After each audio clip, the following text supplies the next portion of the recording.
ನಡವಳಿಕೆ ಆಗುತ್ತೆ ಸರ್ಕಾರ.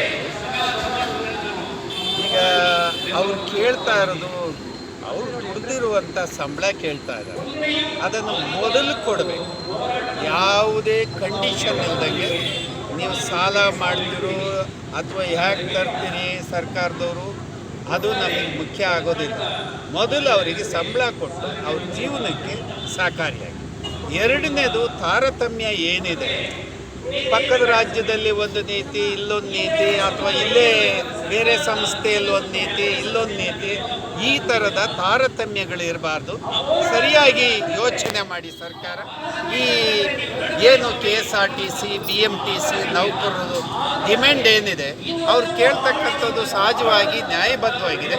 ಇದನ್ನು ಬಗೆಹರಿಸ್ಬೇಕಂತೇಳಿ ಮಾನ್ಯ ಮುಖ್ಯಮಂತ್ರಿಯವರಿಗೆ ನಾನು ಈ ಒತ್ತಾಯವನ್ನು ಇದ್ದೆ.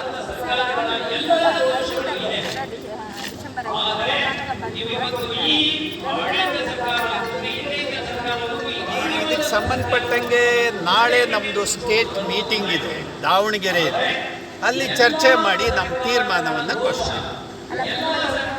ಅಂದರೆ ಇದಕ್ಕೆ ಸಂಬಂಧಪಟ್ಟಂಥ ವಿಷಯ ಏನಿದೆ, ಇದು ನಮಗೆ ರಾಗಿ ಕೊಯ್ಲು, ಭತ್ತದ ಕೊಯ್ಲು ಎಲ್ಲ ಕೆಲಸಗಳು ತುಂಬ ಇರೋ ಕಾರಣಕ್ಕೆ ಇದ್ರ ಬಗ್ಗೆ ಎಲ್ಲ ಒಂಚೂರು ಯೋಚನೆ ಮಾಡಿ ತೀರ್ಮಾನ ತಗೊಂಡು.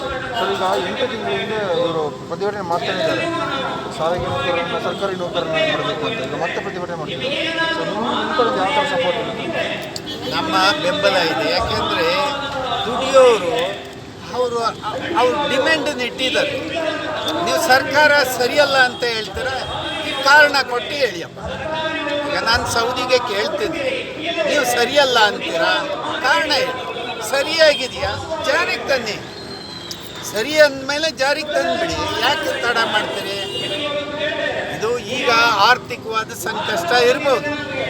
ಆರ್ಥಿಕ ಸಂಕಷ್ಟ ಈ ವರ್ಷ ಬಿಟ್ಕೊಂಡು ಇನ್ನು 6 ತಿಂಗಳಿಗೆ ತರ್ತೀವಿ ಅಂತ ಹೇಳಿ, ಸರಿ ಇರೋದನ್ನು ಒಪ್ಕೋಬೇಕು. ಸರಿ ಇಲ್ಲದಕ್ಕೆ ಕಾರಣವನ್ನು ಜನಸಾಮಾನ್ಯರಿಗೆ ತಿಳಿಸ್ಬೇಕು.